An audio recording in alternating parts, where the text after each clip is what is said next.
My husband's business partners planned my disappearance in Japanese, unaware I'd been studying secretly for our anniversary trip. I was refilling the coffee carafe in the conference room when Takeshi Yamamoto and Kenji Sato started speaking in rapid Japanese near the window, their voices lowered but not enough to prevent me from hearing every word.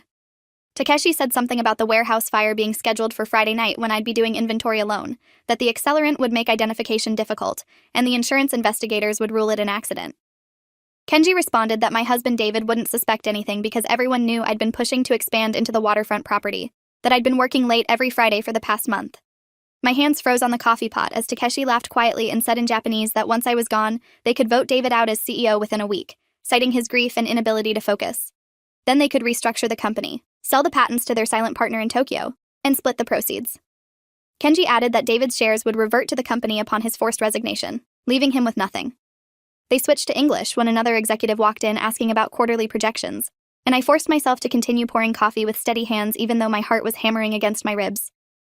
I'd been studying Japanese for 8 months using online tutors and immersion apps, planning to surprise David with my fluency during our 10th anniversary trip to Tokyo next spring. He'd proposed to me there a decade ago during a business trip, and I wanted to experience the city properly this time, speaking the language and understanding the culture. Our tech company had Japanese investors and partners, and I'd thought learning their language would help me connect better during business dinners and negotiations. I'd never imagined I'd overhear my husband's business partners plotting my murder in the language I'd learned for romance. David and I had founded Summit Technologies 8 years ago in our garage, building software that revolutionized supply chain management. We'd grown to 200 employees and $50 million in annual revenue. Last year, we'd brought in Takeshi and Kenji as equity partners, Japanese venture capitalists who'd promised connections in the Asian market and capital for expansion. They'd each invested $5 million for 15% equity stakes and positions as co-presidents. David remained CEO with 40% ownership, and I was COO with 30%. The remaining 10% was distributed among key employees. The partnership had been profitable but tense. Takeshi and Kenji constantly pushed for decisions that prioritized short-term gains over long-term stability. They wanted to cut research and development to boost profit margins. They'd suggested laying off experienced engineers to hire cheaper contractors overseas. Last month, they'd proposed selling our core patents to a Japanese conglomerate for what I thought was far below market value. David and I had both voted against it, using our combined 70% ownership to block the sale. That's when things had gotten hostile. Takeshi had stopped speaking to me in meetings. Kenji had started circulating memos questioning my competence and suggesting I was holding the company back with outdated thinking. They tried to make me look incompetent by changing meeting times without telling me, and then pointing out my absence to the board. They'd questioned my expense reports publicly and demanded audits of departments under my supervision. I'd thought they were just being difficult business partners trying to gain leverage. I hadn't realized they were trying to eliminate me completely. I drove home that afternoon replaying their conversation in my mind, making sure I hadn't misunderstood. My Japanese was intermediate but functional, and their discussion had been clear enough. They were planning to burn down our warehouse with me inside it this Friday.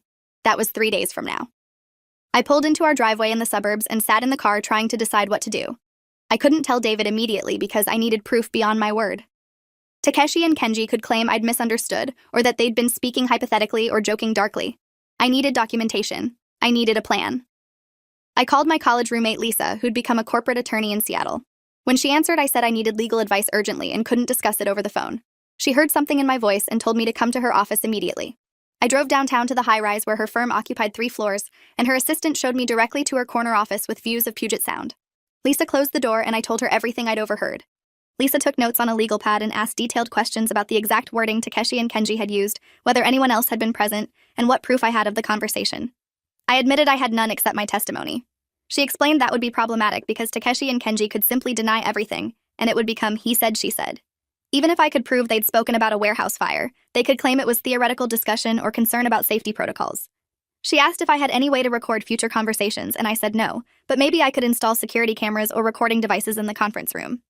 Lisa warned me that Washington was a 2-party consent state for recording, which meant recording someone without their knowledge could be illegal, unless I was part of the conversation, or it occurred in an area where there was no reasonable expectation of privacy. She suggested I might be able to legally record meetings where I was present, or install visible security cameras that everyone knew about.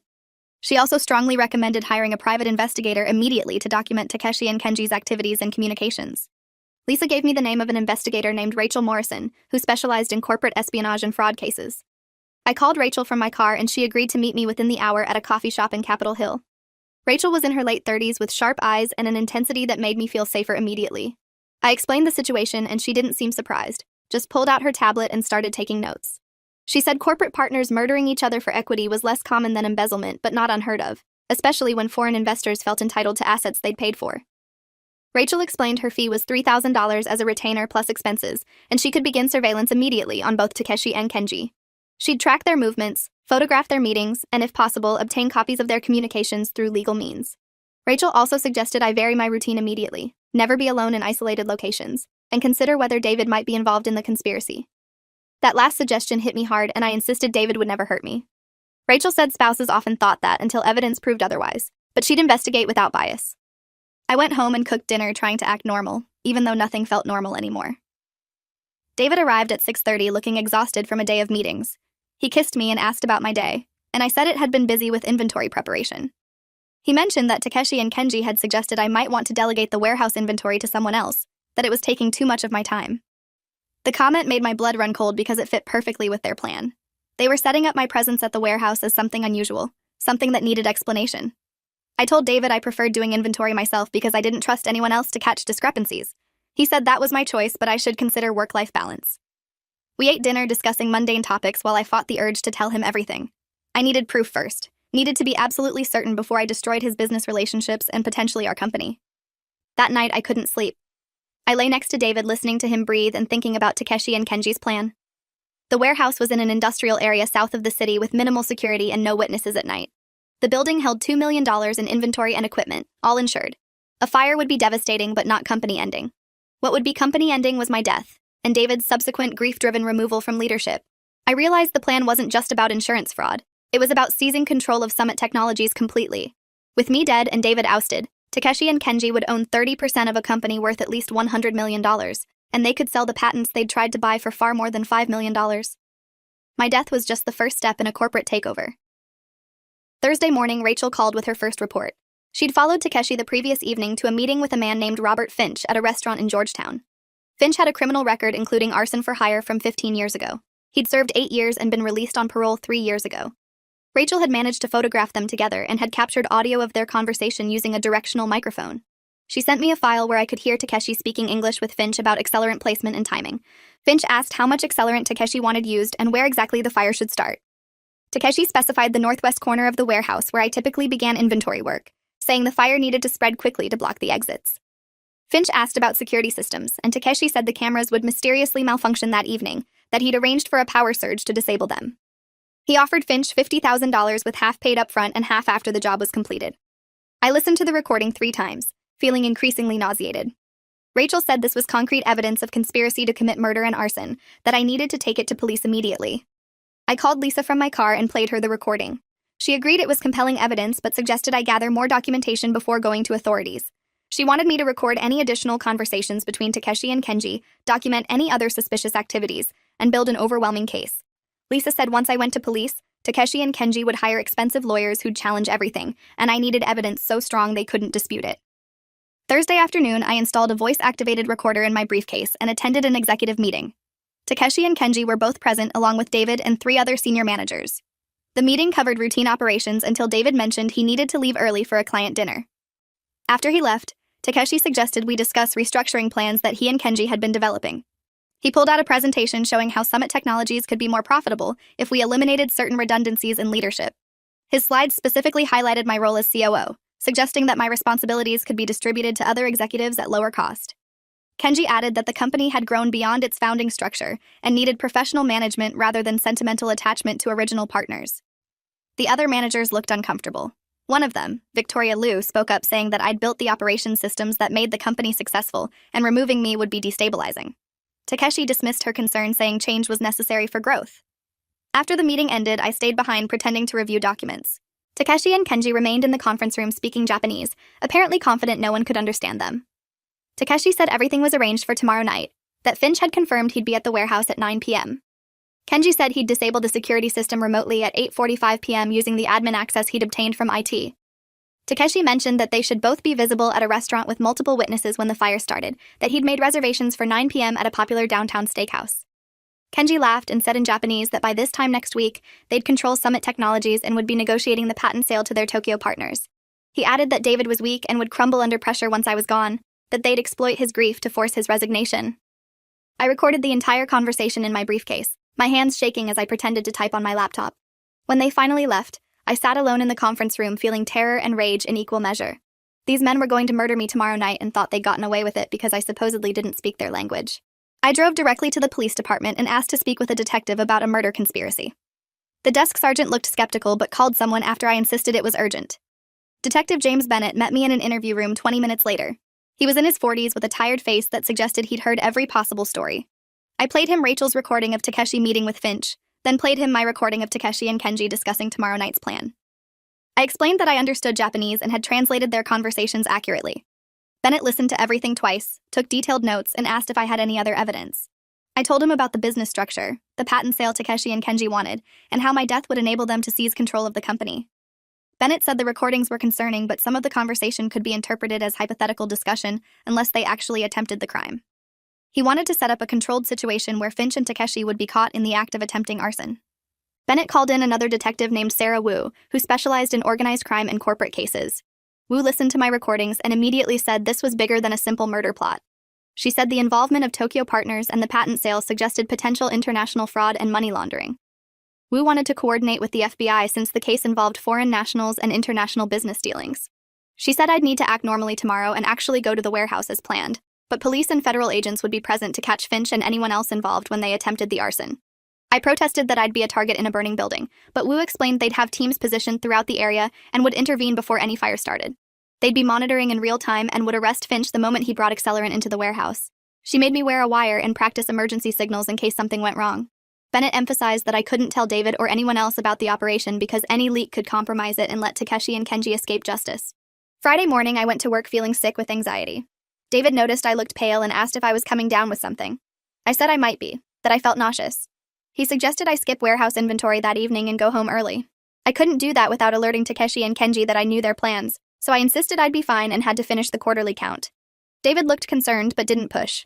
He said he'd stop by the warehouse around 7 p.m. to check on me before heading home. That complicated things because David couldn't be anywhere near the warehouse when the operation went down. I texted Detective Wu about the development, and she said they'd position officers to intercept David before he reached the warehouse if necessary, redirecting him with a fake emergency. The day dragged endlessly. I attended meetings and answered emails while wearing a wire taped to my chest. Every interaction felt surreal, knowing that Takeshi and Kenji were planning my murder for that evening. At 3 p.m., Takeshi stopped by my office saying he'd heard I wasn't feeling well. He suggested I reschedule the inventory, that my health was more important. I saw the calculation in his eyes and said I'd already started the process and wanted to finish. Rachel called at 4 p.m. with more disturbing news.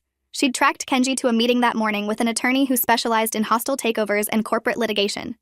She'd managed to photograph documents Kenji was carrying showing a prepared lawsuit against David personally, claiming mismanagement and breach of fiduciary duty.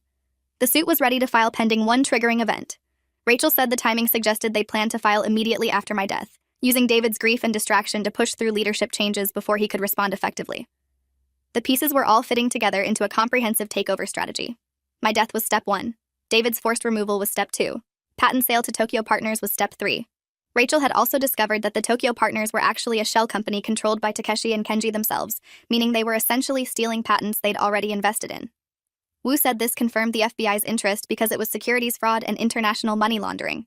The case was growing beyond anything I'd initially understood. I left the office at 6 p.m. and drove to the warehouse in Industrial Soto. The building was a 30,000 square foot facility that held inventory, shipping operations, and some assembly work. Friday evening, it would be mostly empty with just the shipping manager leaving at 6:30 p.m. I'd be alone after that, which was exactly what Takeshi and Kenji had counted on. I pulled into the parking lot and saw unmarked vehicles positioned strategically around the perimeter. Detective Wu had told me to act completely normal, conduct actual inventory work, and trust that law enforcement would intervene before any danger materialized. I went inside and turned on lights in the main inventory area, started counting stock on my tablet like I would on any other Friday evening. The building was quiet except for the hum of climate control systems. At 7:15 p.m., David called saying he was about to leave the office and asking if I wanted him to bring me dinner. I said I'd already eaten and would be home by 9 p.m. He mentioned he was meeting clients for drinks downtown at 8 p.m., but could cancel if I needed him. I told him to go and that I was fine. At 8:40 p.m., the lights flickered once but stayed on. I knew that was supposed to be when Kenji disabled the security system, but the FBI had been monitoring our systems remotely and prevented the shutdown. My wire transmitted everything to the command post Wu had established in a van 3 blocks away. At 8:55 p.m., I heard a vehicle pull up to the delivery bay at the rear of the warehouse. I forced myself to keep counting inventory even though every instinct screamed to run. W's voice came through my earpiece saying they had visual on a pickup truck, one male exiting, carrying what appeared to be containers. Finch was here. I heard the rear door being forced open with tools cutting through the emergency lock. Wu said to stay calm and stay visible in case Finch checked whether anyone was present before setting the fire. Footsteps echoed through the warehouse, heavy boots on concrete. I kept my eyes on my tablet and continued counting, my hands shaking so badly I could barely hold the device. A man's voice called out asking if anyone was there. I didn't respond. Yu's voice in my ear said to stay silent and stay visible. They were moving in but needed Finch to actually start setting up the accelerant before they could arrest him for attempted arson, rather than just trespassing. Finch walked into the main inventory area carrying 2 large plastic containers. He stopped when he saw me, his expression shifting from surprise to calculation. "You need to leave," he said. "This building's not safe tonight." I looked up and acted confused. "What do you mean? I'm doing inventory. Who are you?" Finch's face hardened and he set down the containers. "I was hired to do maintenance, but you need to leave right now. It's not safe." I saw him reach toward his jacket pocket and W's voice yelled in my ear that they were moving in.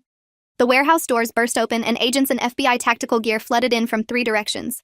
Finch spun around and tried to run but was tackled within seconds. More agents moved in securing the containers of accelerant. Wu appeared and pulled me toward the front exit, getting me away from the arrest area. I watched as they handcuffed Finch and started photographing the evidence. Simultaneously, other teams were arresting Takeshi and Kenji at the downtown steakhouse where they'd established their alibis. Wu showed me photos on her phone of both men being led out in handcuffs in front of dozens of restaurant witnesses. David called me at 10:30 p.m. in complete confusion. He'd heard from someone at the restaurant that Takeshi and Kenji had been arrested by the FBI and wanted to know what was happening. I told him to come to the police department immediately and I'd explain everything. He arrived looking terrified and bewildered. Wu took us both into an interview room and I played him all the recordings I'd gathered. We watched as understanding, horror, and rage crossed his face in waves. He listened to his business partners casually discussing my murder in Japanese, heard them plan to force him out of the company he'd built, saw evidence of the patent theft they'd orchestrated. David put his face in his hands and asked why I hadn't told him sooner. I explained I'd needed proof and couldn't risk tipping them off. He said he would have believed me without proof. I wasn't sure that was true but didn't argue. Wu explained that the FBI had been building a case against Takeshi and Kenji for the past 30 hours and had enough evidence to charge them with conspiracy to commit murder, attempted arson, securities fraud, and wire fraud. Federal prosecutors were preparing indictments. The next few weeks were surreal. The story made national news as an example of corporate crime and international fraud. Headlines described the Japanese business partners who'd plotted to murder an American CEO's wife to steal a technology company. Cable news debated whether this represented larger issues in international business ethics. My learning Japanese became a focal point, with journalists calling it a lucky coincidence that saved my life. I disagreed with that characterization. It wasn't luck. It was dedication to understanding my husband's business partners and honoring our anniversary in a meaningful way. The FBI's investigation expanded as they dug into Takeshi and Kenji's backgrounds. They discovered this wasn't the first time the men had engaged in corporate fraud. They'd been involved in similar schemes in Japan and South Korea, investing in promising startups and then engineering hostile takeovers through various illegal means. They'd targeted Summit Technologies because our patents were worth exponentially more than the $10 million they'd invested. The Tokyo Shell Company was traced to accounts in the Cayman Islands and Switzerland, containing $40 million from previous schemes. Finch cooperated with prosecutors immediately, providing detailed testimony about how Takeshi had hired him through an intermediary and offered $50,000 to burn down the warehouse while making sure I was trapped inside. Finch's testimony included text messages and recorded phone calls that corroborated everything I'd captured. The evidence was overwhelming, and Takeshi and Kenji's attorneys eventually advised them to accept plea deals rather than face trial where federal prosecutors would seek life sentences. Takeshi pleaded guilty to conspiracy to commit murder, attempted arson, and multiple fraud charges. Kenji pleaded to the same charges. Both received 25-year federal sentences with no possibility of parole for at least 15 years. The judge at sentencing said he was appalled by the calculated nature of their crime and the betrayal of business trust. He noted that they'd sat in meetings with me, shared meals with David and me, and pretended friendship while planning murder. The sentences were intended to send a message that foreign investors couldn't come to America and commit violent crimes under the guise of business dealings. David and I worked with attorneys to restructure Summit Technologies completely. We bought out Takeshi and Kenji's equity shares for $1 per share, the minimum required by corporate bylaws, since their criminal convictions voided their investment protections. Their $10 million investment became worthless. We redistributed their shares to key employees who'd been loyal during the crisis, including Victoria Liu, who'd spoken up in that meeting when Takeshi tried to undermine me. David stepped back from day-to-day operations for several months to process the betrayal and trauma. He went to therapy to work through his guilt about bringing Takeshi and Kenji into our company and our lives. He struggled with the fact that he'd trusted them completely while they'd been planning my murder. I assured him he couldn't have known that they'd been sophisticated criminals who'd perfected their deception over years. Our marriage was strained for a while as we both processed the trauma differently. I had nightmares about being trapped in a burning warehouse. David had nightmares about finding me dead. We went to couples therapy and gradually rebuilt our trust and connection. The anniversary trip to Tokyo was postponed indefinitely. Neither of us wanted to visit Japan anymore given the association with Takeshi and Kenji. Instead, we took a month off and went to New Zealand, somewhere with no connection to business or betrayal. We hiked and sailed and slowly remembered why we'd built Summit Technologies together in the first place. It wasn't about money or growth. It was about creating something meaningful with someone we loved. When we returned, we implemented new security protocols and vetting processes for any potential investors or partners. We hired a corporate security firm to conduct thorough background checks and ongoing monitoring. We limited equity sales to prevent any future hostile takeover attempts. Summit Technologies continued to grow, but we were much more selective about who we allowed into our company's leadership. The patents that Takeshi and Kenji had tried to steal ended up being worth $200 million when we licensed them to a legitimate Japanese technology company 3 years later. The irony wasn't lost on anyone. I still study Japanese, though now for different reasons. I want to understand what was said about me and about our company. I want to be able to conduct business in Asia without translators or intermediaries. I want to never again be vulnerable because someone assumes I don't understand their language. My fluency has become both a tool and a shield. David and I eventually did visit Tokyo on our 12th anniversary. We walked through the park where he'd proposed and talked about how different our lives could have been if I hadn't overheard that conversation in the conference room. If I hadn't studied Japanese for months in secret. If I hadn't understood Takeshi and Kenji's casual discussion of my murder. The language I'd learned for love had saved my life and our company. 5 years after Takeshi and Kenji were sentenced, we received notification that they'd both been deported after serving their minimum sentences, sent back to Japan where they'd face additional charges for fraud committed there. I felt no satisfaction in their continued punishment, just relief that they were permanently removed from our lives. Summit Technologies is now worth $500 million with 800 employees across 3 states, and every executive who works with us knows I understand Japanese, Mandarin, Korean, and Spanish, ensuring no one ever again mistakes silence for ignorance. If you enjoyed this, you'll definitely want to see the next ones too. So subscribe now and let me know your take in the comments.